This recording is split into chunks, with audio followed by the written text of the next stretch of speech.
38번. 자, 노인 장기요양보험제도 가운데에서 여기에서 해당하는 급여 종류 중에서는 시설급여네요. 시설급여 기관을 찾으시면 돼요. 자, 시설급여, 우리 노인 장기요양보험제도 안에서 이런 여러 가지 보험급여 서비스들이 시설급여도 있고, 대표적으로 또 뭐 있어요? 재가가 있죠. 재가, 집에 방문하는 거. 재가급여, 아니면은 지금 나와 있는 시설급여. 장소, 그쵸? 시설에 들어가는 거. 그 다음에 우리 특별 현금급여. 이렇게 있어요. 그럼 이번에는요, 예전에는 재가를 고르는 거, 얘가 있죠. 뭐 방문요양, 뭐 방문간호 이런 것들을 고르는 거라든지. 시설은 장소가 있어요. 이 시설급여가 두 가지가 있습니다. 요양이라는 단어가 둘 다 들어가는데, 대표적으로 노인, 제일 많이 나올 수 있죠. 노인, 요양, 시설. 규모가 좀 커요. 밑에보다. 그 다음에 뭐 있어요? 노인, 요양, 똑같이 요양이라는 단어가 들어가고, 이번에는 그 시설보다 조금 약간 규모가 작아요. 생활, 가정, 크게 시설이 두 가지로 나뉩니다. 둘 다 이쪽에서 의료 서비스 주거 다 받을 수 있죠. 그쵸? 그 다음에 특별현금급여는 돈으로 받는 거. 그 세 가지 중에서 이번에는 시설급여 중에서 어떠한 장소를 고르셔야 됩니다. 한번 찾아볼까요? 치매, 뇌졸중, 이런 노인성 질환으로 아무래도 좀 장애가 상당하다는 뜻은 만약에 이게 등급으로 하면 1, 2등급 될 것 같아요. 그쵸? 1등급 정도. 그래서 도움이 필요해서 결국에는 장기간 입소하셔야 됩니다. 그 안에서 여러 가지 급식, 요양, 또한 뭐 의료 이런 것들을 제공받을 수 있고요. 그러면은 우리 시설급여가 딱 두 개라 그랬죠. 1번, 2번, 4번은 아니게 되고 요양, 3번, 5번 두 개 중에 하나인데 규모가 어디가 더 크다 그랬어요?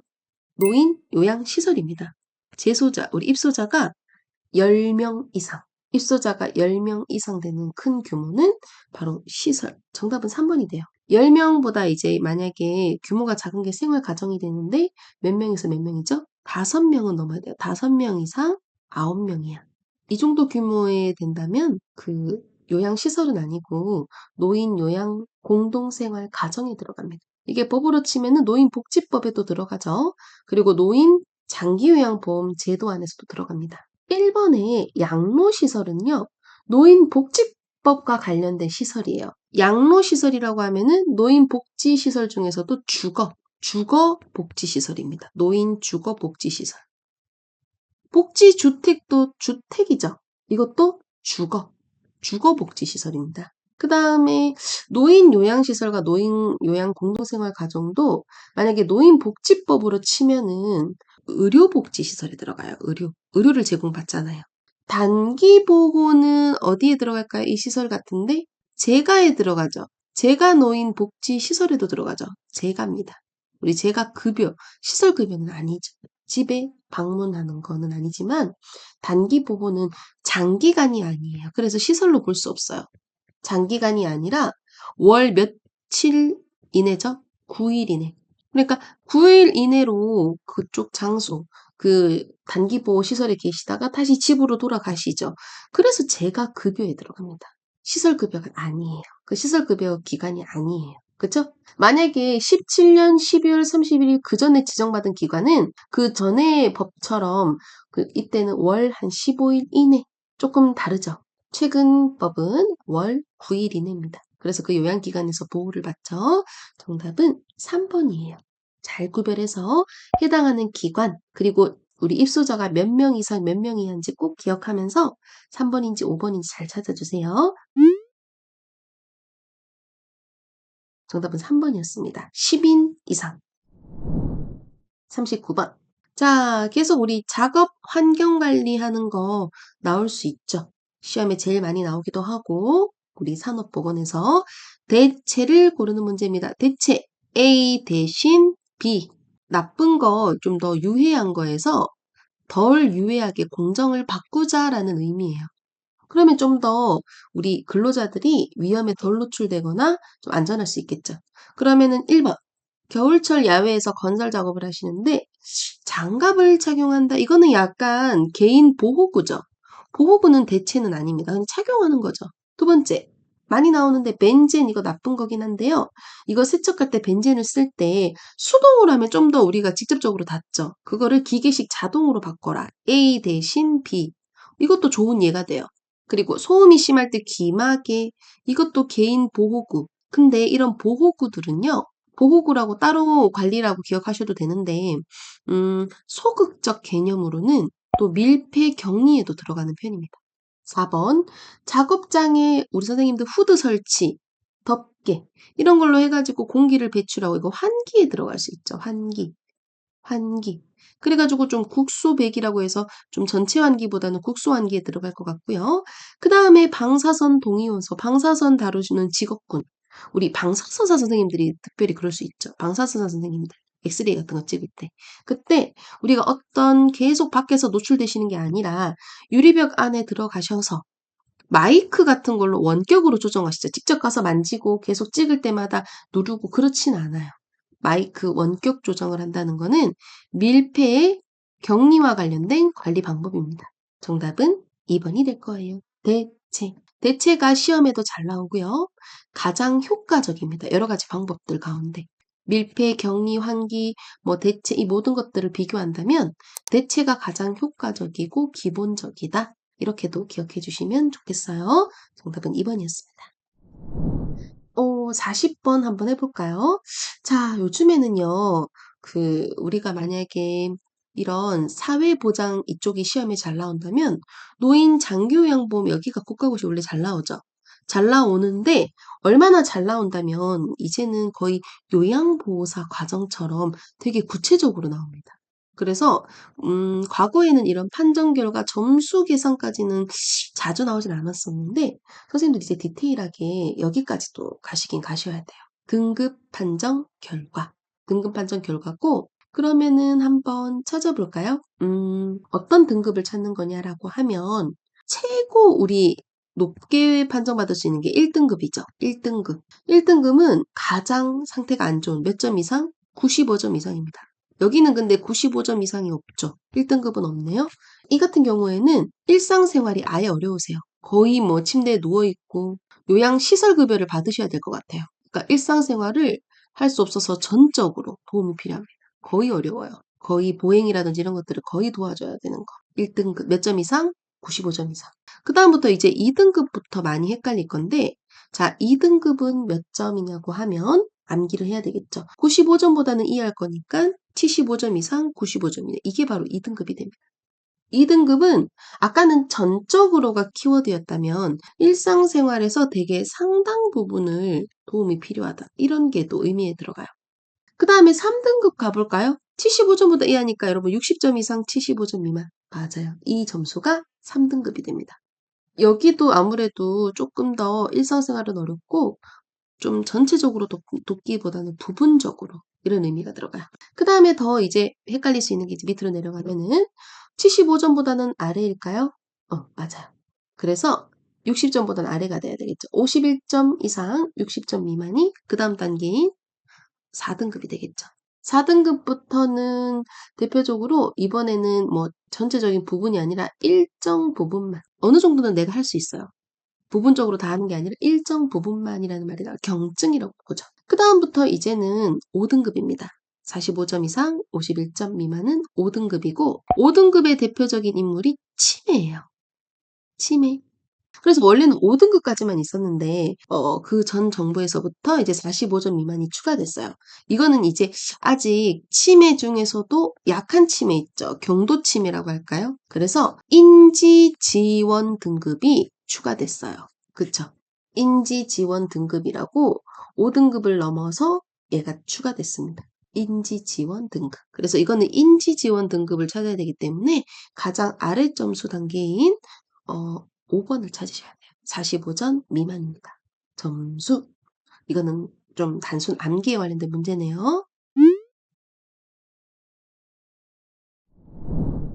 42번. 자, 이번에 역시 의료 전달 체계 구성하는 요소들 중에서도 자원 있죠. 우리 자원을 개발하자. 이 자원의 예를 찾으시는 거예요. 반대로 이제 자원을 고르는 게 아니라 자원에 해당하는 부분을 찾은 거죠. 그러면 우리 구성 요소 5가지 있잖아요. 한번 얘기를 좀 해볼까요? 자, 우선은 여러분들 자원이 필요하죠. 자원. 그런 보건, 의료 관련된 이 자원이라는 거는 한정되어 있습니다. 그러면 그 자원을 여러 개 많이 개발하는 게 구성 요소로 필요하고요. 그러면 그 자원을 너무 도시에만 집중시키는 게 아니라 골고루 퍼뜨려야 되겠죠. 그 자원의 조직화가 있습니다. 자원을 조직적으로 분산하자. 조직적 배치가 필요하겠죠. 국가보건기관, 건강보험사업, 정부기관 등등등 비정부기관까지. 그 다음에 여기서 이제 서비스 제공받는 거. 이게 대표적인 보건의료 서비스 제공이죠. 어떻게 제공받아요? 뭐 1차, 2차, 3차. 그래서 3차 가려면 의뢰서 받고 이런 서비스를 받는 거.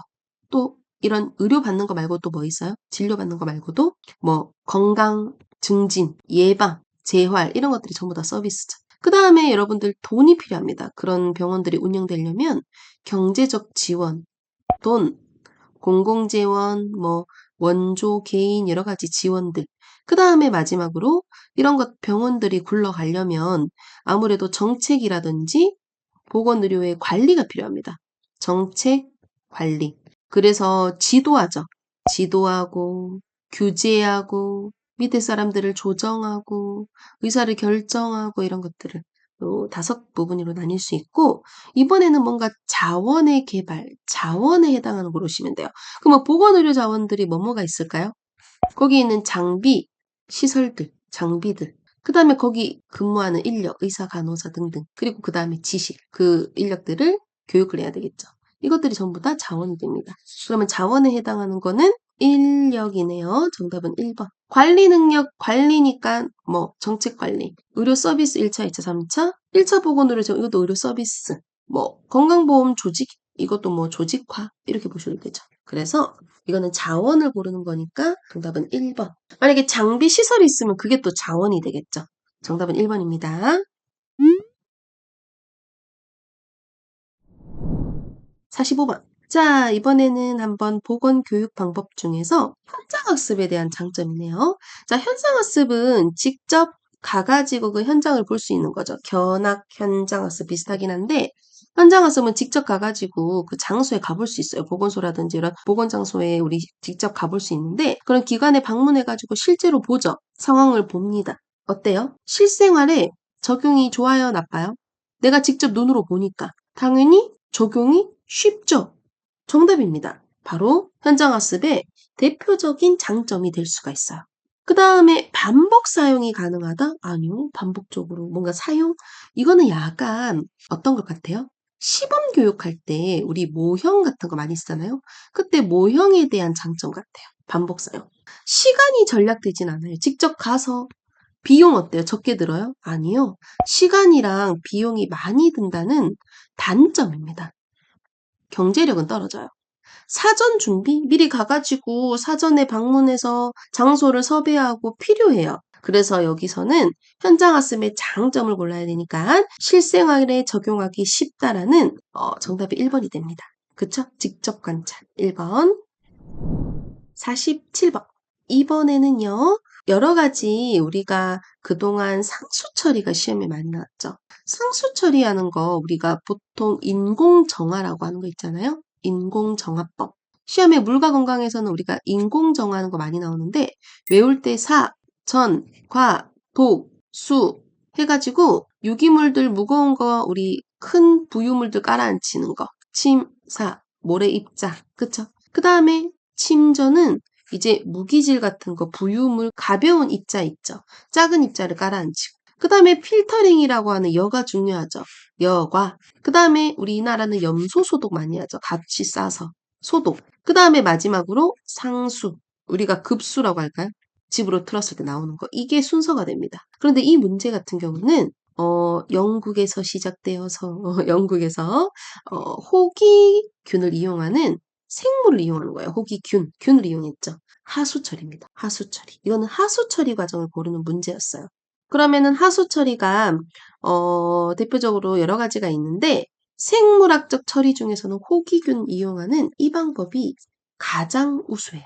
하수 처리에서 가장 우수해가지고 보통은 이것을 원래 하수 처리할 때 뭐 1차 처리, 2차 처리 이런 말들이 있죠. 이런 본 처리할 때도 쓰이고요. 본격적으로 처리할 때. 플러스 또 이제 마지막으로 찌꺼기 이제 마무리할 때도 얘가 쓰입니다.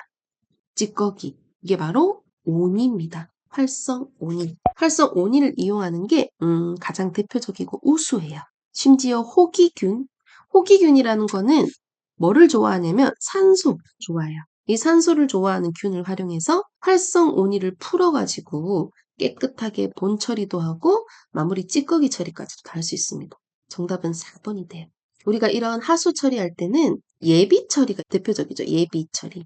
1차 처리라고 하다는 이 예비 처리를 진행해요. 예비 처리는 뭐 스크리닝이라고도 하거든요. 처음에 어떻게 처리할까요? 다 깨끗하게 하수를 처리하기 위해서 깔아앉혀야 되거든요. 침사 침전 씁니다. 그쵸? 스크린. 그 다음에 스크린으로 걸러주고. 이러고 써요. 스크린. 그래서 요거 1차라고 하는 예비 처리에 해당해요. 침전, 침사, 스크린. 예비 처리하고. 그쵸? 염소 소독은 이거는 상수 처리니까 아니에요. 침전 침사도 상수도 있지만 하수 처리에도 1차 예비 처리로 이용합니다. 그러면 예비 처리를 침사, 침전, 스크린 처리해가지고 다 했어요. 스크린법까지. 처리를 1차적으로 하고 나서 오물이라 큰 덩어리들을 깔아앉히고 스크리닝을 했죠. 그러고 나서는 이제 본 처리에 들어갑니다.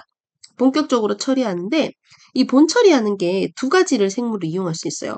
호기성이 있고 혐기성이 있습니다. 호기성은 호기균 이용하고 혐기성은 혐기균을 이용하는 또 하수 처리 방법이 있어요. 그러면은 자, 뭐를 혐오하냐라고 하면 산소를 혐오합니다. 그러면 산소를 혐오하는 이 혐기균을 이용할 건데 산소를 혐오해야 되니까 우선은 이런 하수 처리를 할 때 뚜껑을 덮어야 돼요. 뚜껑이 열려 있으면은 산소가 들어오니까 혐기균을 제대로 이용할 수가 없겠죠. 그래서 뚜껑을 덮어요. 혐기균. 혐기성을 이용하는 혐기균 처리는 뚜껑을 덮어서 근데 여기다가 이제 더러운 하수들이 있어요. 약간 얇은 막을 씌웁니다. 그런 다음에 이런 얇은 막을 씌우면 이 안에서 산소가 안 들어오니까 혐기균이 많아져요. 그러면 그 혐기균을 막아서 이 혐기균들이 이 더러운 오물들을 다 먹어치워요. 혐기균을 이용하는 거. 이거 되게 근데 냄새를 조금 안 올라오게 하는 이유가 이 혐기균이 나중에 이게 뚜껑도 막고 이러니까 부패조라고 해서 냄새가 엄청 올라올 수 있거든요. 그래서 이렇게 얇은 막을 씌워야 됩니다. 이거를 어떤 처리라고도 하냐면 이모프 탱크라고 해요. 이모프 탱크 처리. 이거는 호기균이 아니라 혐기균을 이용하는 방법입니다. 호기균이 우리 대표적으로 어떤 게 있었었어요? 아까 전에 방금 했던 활성온이. 활성온이를 해볼 수 있죠.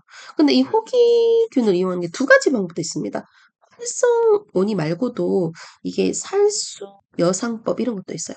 이거는 뚜껑은 안 덮습니다. 산소 좋아하니까. 뚜껑 안 덮고 이렇게 살수 물에 이렇게 좀 산소를 많이 집어넣어서 이렇게 해서 이 여상이라는 탱크를 좀 이용해서 호기균을 많이 만들어 놔요. 그리고 나서 대표적으로 이제 무슨 균을 깔아주면은 마무리를 해주냐면 바로 이 활성온입니다. 활성온이가 굉장히 산소를 좋아하고 지금 이 오물들을 다 먹어치울 수 있어요. 그래서 깨끗하게 처리할 수 있는 이 생물학적 처리의 대표적인 게 바로 활성온이. 이 온이라는 호기성 우리 균을 이용하는 방법입니다. 아주 깨끗하게 걸러줄 수 있어. 마지막 처리기도 하고요. 그래서 이거는 정답이 4번이 됩니다. 영국에서 시작한 방법 맞습니다.